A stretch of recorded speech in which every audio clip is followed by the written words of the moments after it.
Hello, I'm Zane Peterson. I'm a realtor with Brinkotter and Associates and HarrisonPeterson.com. So, want to shoot this short little video with my audience because I've had a lot of friends, family, etc. approach me over the past few months, and they've seen kind of what I'm doing in the community and some of my early successes, and they've been asking me, "Who's your client? How does that really work? Tell me more about real estate and tell me what it's like to be a real estate broker." So I'm doing this video and put together this diagram just to kind of show these are my clients and this is the real estate life cycle. So really quick, we'll just launch into the real estate life cycle for what it is. And in this life cycle, there's 5 general categories, and in those 5 categories lies all of my clients. And all these clients are in different positions. They're looking for different real estate deals, but that's what makes up the real estate life cycle. And now, obviously, for artistic sake, the pie, we did the pie of 5 equal segments. So let's just view it as each of these are 20% of my business. And my business, along with Chris Harrison at HarrisonPeterson.com. These are clients of who we help. So let's jump right in. The life cycle of real estate. First, we'll start with our first-time buyer. This was all of us at one point in time, or is going to be you if you're still renting. And first-time buyer, chances are you're out of school, maybe you're still living in your parents' basement and they're giving you the nudge and kind of saying signals like, when are you going to get out? This might be a time to start thinking about purchasing your first home. Personally, I love working with first-time buyers. It's exciting. We get to learn together, learn the market together, see what's out there, see what fits your current lifestyle and current budget. And with that comes some limitations. Sometimes first-time home buyers, you obviously want that big house someday, but obviously being a first-time home buyer, you have to start somewhere. A single-family house is a lot better than an apartment and sharing walls with neighbors, right? A little bit of space, possibly for a dog. It's a lot better to open up the back door and let your dog run in the backyard as opposed to breaking out the leash and having to take it on routine walks. So first-time home buyer, we start there. Usually looking for a single-family home in a good price range. Some things to consider are, the home that fits your lifestyle, whether you're with a spouse or a roommate. How much space do you need, whether you're just by yourself? Pets, a fenced yard, or you can purchase a house without a fenced yard and make that improvement. So first-time home buyer, I saved you having to watch me draw this, but drew out just a nice little single-family home. Has some flowers, a tree, a little backyard. That's oftentimes a first-time home buyer. With being a first-time home buyer, there are grants available. And that would be something to speak with your lender about because I don't want to get too in-depth there. But I actually have a presentation strictly on first-time homebuyers, and I'd love to sit down and talk with you in detail about that if you are a first-time homebuyer. Next category is the move-uppers. And the move-uppers, they bought their first home. Oftentimes, they have to sell their first home in order to move into a little bit larger home. With the move-upper, usually that comes a little bit change in lifestyle. Possibly a growing family, possibly getting married, moving in with somebody else, just need a little bit more space. That's often the scenario that we see. And the move-upper, this doesn't just happen once in the life cycle. This could happen, 3 times, 4 times, however many times it takes. Sometimes the move-upper also comes with relocations. And we work a lot with relocation companies. You can read my chicken scratch there, relocations. And that would obviously be maybe moving up in size, maybe find a similar house, but moving in a different state or different city.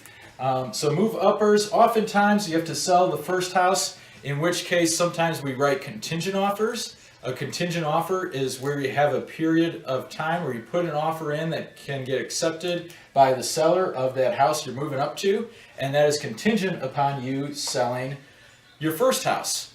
And with that contingent offer, there we could obviously help you out with that, but that pretty much gives you the first right at this larger house contingent upon your home selling.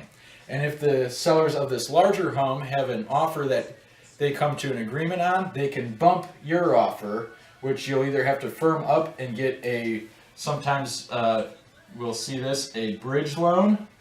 And again, that's something you can talk to your banker about. But a bridge loan allows you to purchase your next house prior to selling that house, but with that comes 2 mortgages.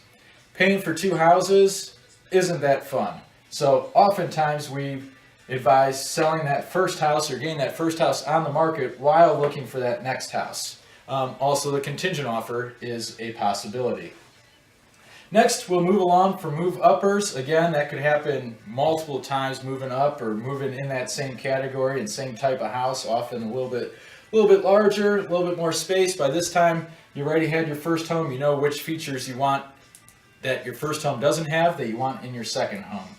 Then we move along the life circle, and hopefully you spend a lot of time in that move upper home and you really enjoy it and enjoy a good quality of life over a number of years. And then we get into the downsizers. And downsizers, we work closely with a lot of clients that are downsizing, where they have that move upper house, their kids have left, they're usually empty nesters if they had a family and no longer need that larger house. With this, lifestyles change again. With the move upper lifestyle, most times we're growing, we're getting bigger, we got more stuff, we got more people in the house. The downsizers, again, empty nesters, the kids are off on their own. They're probably back in this first time homebuyer stage. So now mom and dad no longer need the big house and the big backyard to mow and etc. So they will oftentimes put this house up for sale and then find something that fits their current lifestyle a little bit more. And oftentimes that's downsizing. A lot of times we work with people who like single level homes just because, let's face it, stairs sometimes on the knees and stuff like that. Just part of growing and part of knowing what you want. Also traveling. A lot of downsizers who we work with, they're at the stage of their life where they can take more time off of work and travel some more. So with that, they often don't want a big house to maintain. They often want a smaller yard, maybe something with, that was my version of a pond, but also could just be a nice looking bush. So that's often downsizers and the downsizer clients that we work with. Something that I didn't mention is sometimes it's not a single family house. Sometimes it's a condo. And that's something we work with as well. We have a lot of people looking for condos, and we have some nice condos or duplex style homes in our market. Then we move along to the not so glamorous estate planning. Estate planning just doesn't sound fun. You know, it's probably along the same thing as you'll see those legal commercials, writing a will. This comes when you're downsizing. You're probably in that downsizer home already. You're preparing for that next step. Unfortunately, we all get older. We're all not going to be here forever. So that is part of it. And that is something that we work closely with some trust officers. And in that is often multiple decision makers in the estate planning. Oftentimes it's children or heirs who are then deciding on what to do with mom and dad's house. For example, I just went through a similar scenario like this with my grandma. And my grandma lived a wonderful life and cared about everyone around her. But again, we don't all live forever, so that is part of the estate plan. And in that estate planning comes kind of the fifth part of the life cycle, the commercial/investor stage. And a lot of times this estate planning, people have lived in that house for a while, might not have updated it, pretty content with the current condition of it. It might have went out of style. We see that a lot where, some of the dark woods and white appliances aren't as much in style as, your white trim and stainless steel appliances. So that leaves some room in the market for investors to come in. And this can happen at all levels. First of all, we got flippers. We all love watching the TV shows about flipping homes and where it looks very easy, and they put a sometimes 3-month project in 30 minutes.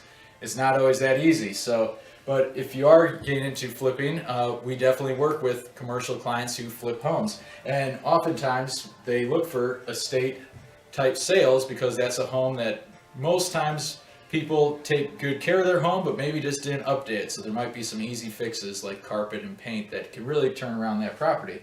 And then sometimes that ends up being a first-time home buyer property. So you kind of see how the circle continues. But really quick, I want to touch upon the rest of the commercial/investor stage. New construction.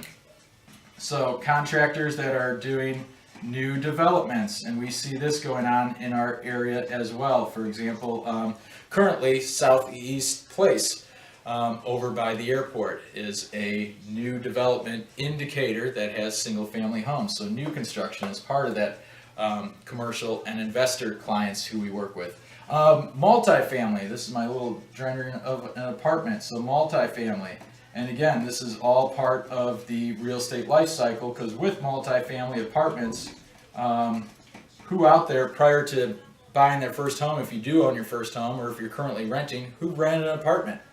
I did.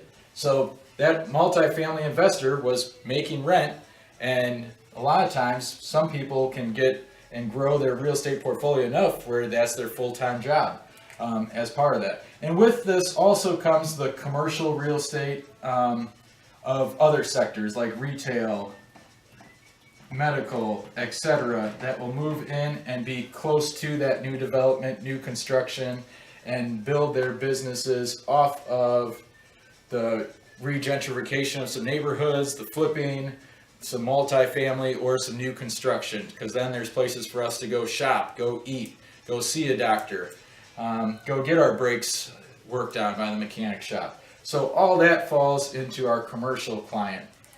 So again, quick recap, the real estate life cycle. We have first-time home buyers, move-uppers, downsizers, empty nesters, estate planning. We all don't live forever, but hopefully we all live a wonderful life and love the ones around us. And then commercial investors. And then it's just the circle that keeps on going and going and going. But no matter where you are at this stage, I encourage you to visit our website at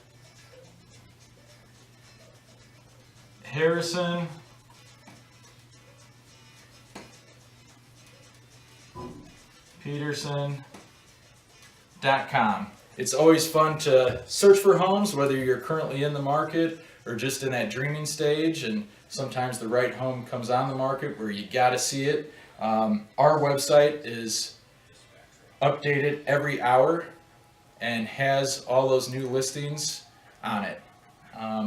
So again, this is the majority of my clients. Actually, every single one of my clients is somewhere in this real estate life cycle.